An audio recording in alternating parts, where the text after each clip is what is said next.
3, 2. Who's I'll go. You go first. Alright. Welcome back to the shed, guys. We're up to episode 4 today. We're going to be working on our tail shaft tunnel and exhaust tunnel. And floor pans if we get keen. So stick around, let's get into it. So we're going to make up the tunnel next. So we need to work out how wide our sheet's going to be so it lands on our tunnel and becomes a tunnel. Now we're going to plan to run the exhaust down this side, so we know there's going to be a little bit of extra shit going on there later. But this side's going to be as per, almost factory. So what I want to do is roughly just get a rough measurement of how long our piece is going to be. And it's just going to be a really crude way of doing it, but sort of. So we've been to the workshop and cut these. This is a standard sheet width, so it's 4 foot or 12/20. We're not going to worry about the length for now because we're probably going to change a little bit up the very back. We've cut it at 475 like we wanted. And what we're going to do now is we're going to work out what sort of pattern we're going to put on this side. We've marked a center, so we know that's where the top of our tunnel is going to be.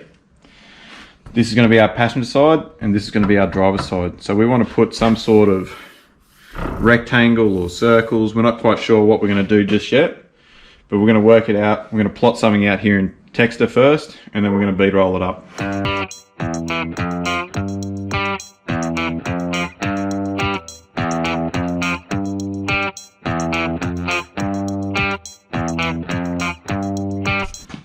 So we've just marked out a couple of rectangles here. You might not be able to see them quite in pencil because we want to be able to change it later if we can.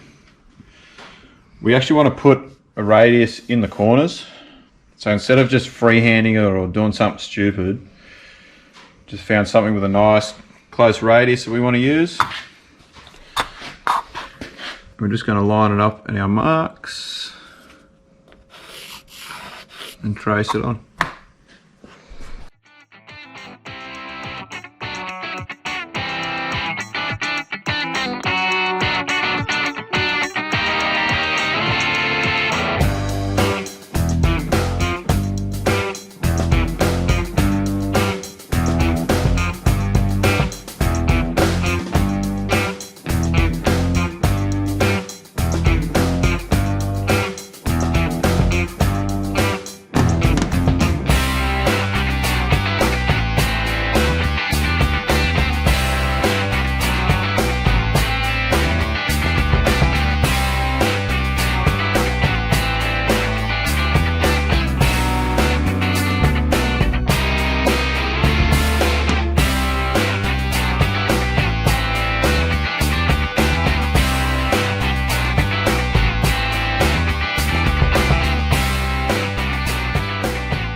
You want to explain what you're doing, don't you? So this is going to be our exhaust tunnel.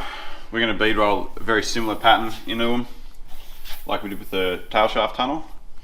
We're just going to mark it all out 50 all the way around, mark out our centers, and we'll get it into the bead roller and get it rolled up.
we obviously just rolled up the tunnel. We've just set it roughly in place.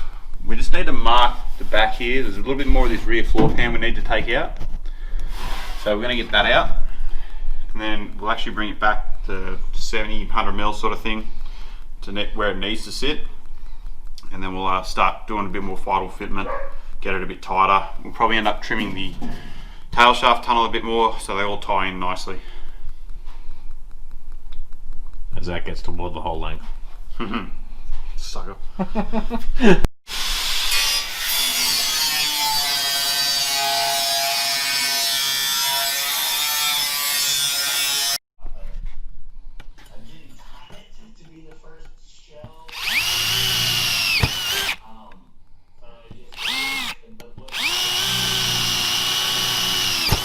Yeah, your fathead's in there. So we obviously just drilled these couple of holes through here. Give it a minute, you Oh, righto.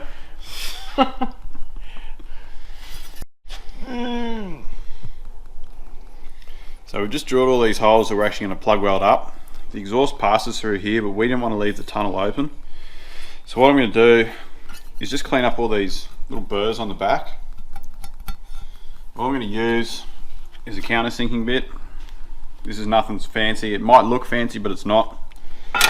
And I'm just going to use it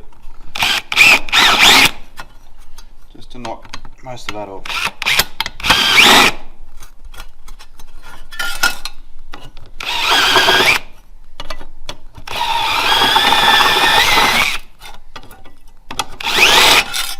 Just like that.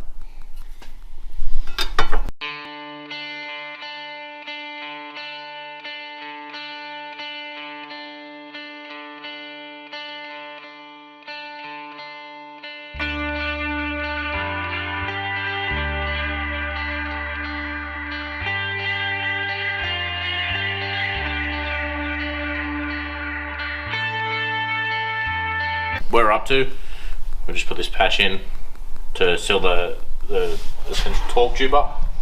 Just give it a quick hit with primer. We'll paint it once we paint the rest of the floor. Next, what we're going to do is we've trimmed this to suit. We'll put our exhaust tunnel in, tack it off, and then we'll probably move on to our floor pans, and then we'll weld everything at once everything's in, fitted. No point fully welding everything in until we know everything fits the way we want. It's easy to go back when it's only tacked and cut it apart than it is to try and cut a whole 1.2 meters worth of tunnel out. Let's get to it. Good. Heads in. As big as it is, yeah. It's not that fucking big. It's my fault I can't get a fitted cap to fit. Alrighty. So we're going to put this tunnel in. So what we're going to do is we're just going to make some little Cleco strips. To explain what Clecos are first, I did see a thing on Facebook the other day that someone's kid found some bullets in a park and they were just Clecos. What they are is removable rivets. So they push out, come back in and spread against this wedge to then pull two bits of material tight. Because we're doing a butt joint, what we're going to do is going to make some little strips. So essentially all we're going to do is with the world's bluntest drill bit, Thomas. Flip that down. Jesus Christ. You just put a couple extra holes in this nice bench top one. Fuck. That end's blue. Yeah, but sharp. Well, was sharp.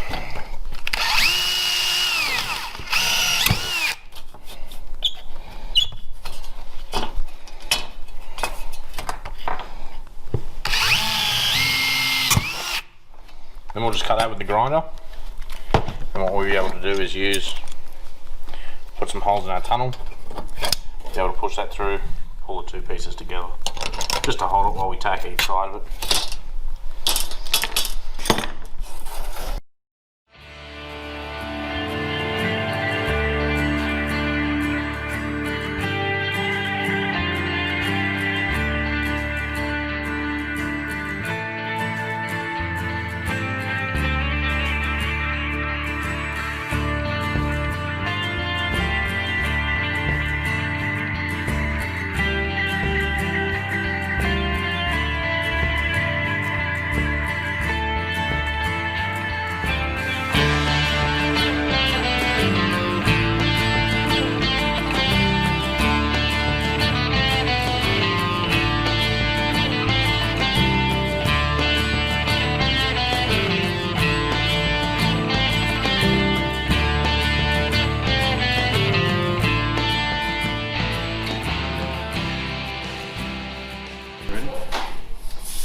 So since we've bead rolled this edge, it's flared a little bit, it's gotten out of shape. We're actually going to put it in the shrinker here.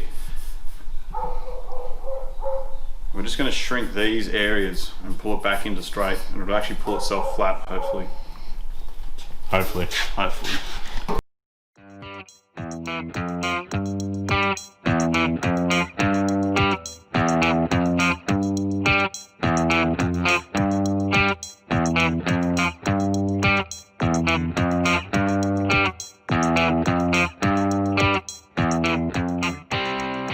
So we just sat the floor pan in the car, and as you can see where these texture lines are, is where it's sat on channels. So what we're going to do now is we're just going to go through, put a handful of holes in all this, so we can actually sit it back in there, drill through the channels, and we can actually cleat coat it into place, and it'll hold itself there. And we'll use the holes that we use for the clecos to plug well back to the channels anyway.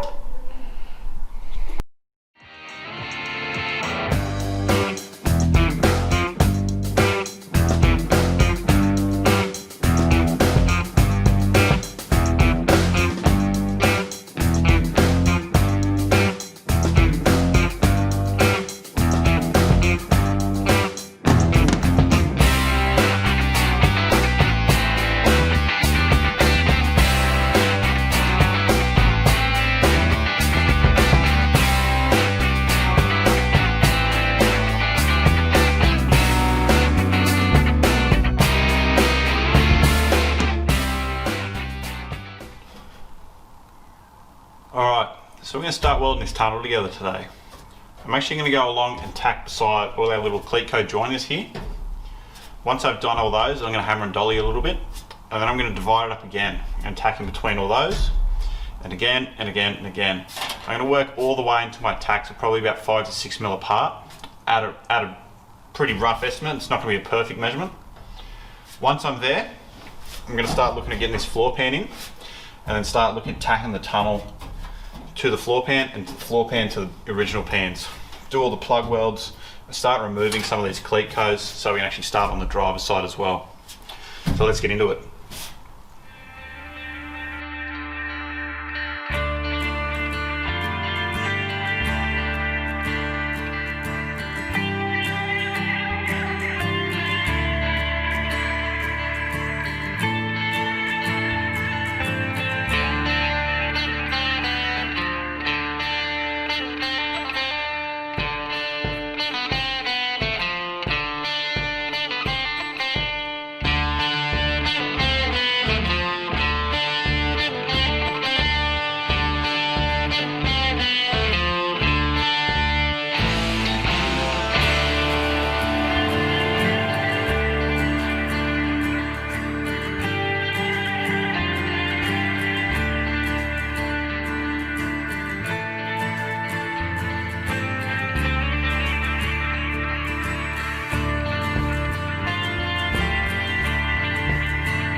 So I thought I'd just give you guys a quick view. So all these tacks are within 2 to 3 mil of each other, which is a little bit closer than I wanted. I haven't quite finished back up in there just yet. But what we actually need to do next is hammer and dolly all that up and get it nice and level, and then we'll actually go through and weld it in one go, hopefully. So yeah, stay tuned. Thanks for watching. Like and subscribe our videos. Follow us on Insta for more updates. See you next time on Backyard Builds.